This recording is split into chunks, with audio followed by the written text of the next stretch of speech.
Hello, I'm David Chaston with 90 at 9, brought to you by interest.co.nz.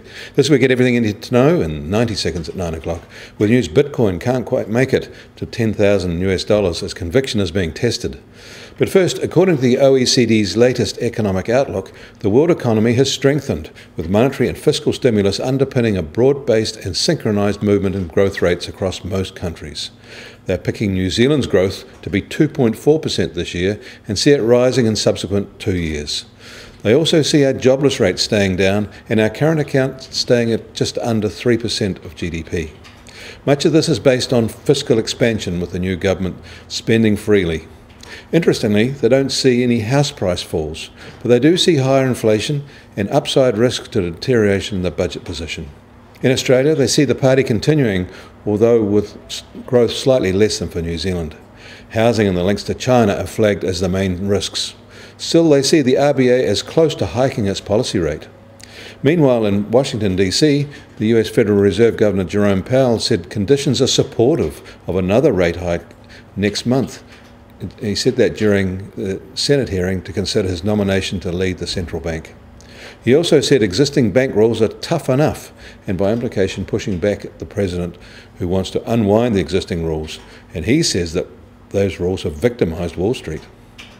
Meanwhile, another US confidence indicator shows it at a 17-year high. In Canada, their central bank has been reviewing its financial system and is predicting that the upcoming new mortgage stress test there will disqualify more than 10% of borrowers in 2018. More in Toronto and Vancouver, less elsewhere. More generally, they see financial risks easing in Canada. The RBNZ releases its own financial stability review here at 9 a.m. this morning and will be carrying the press conference live at 11 a.m.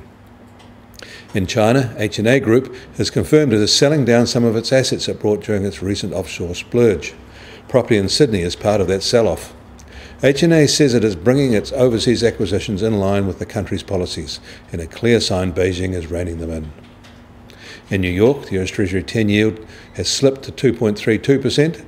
The price of crude oil is just a little lower again today, now just under $58 a barrel, while the Brent benchmark is now under $63.50 a barrel. The price of gold is up $7 to $1,294 an ounce, and the Kiwi dollar is also up.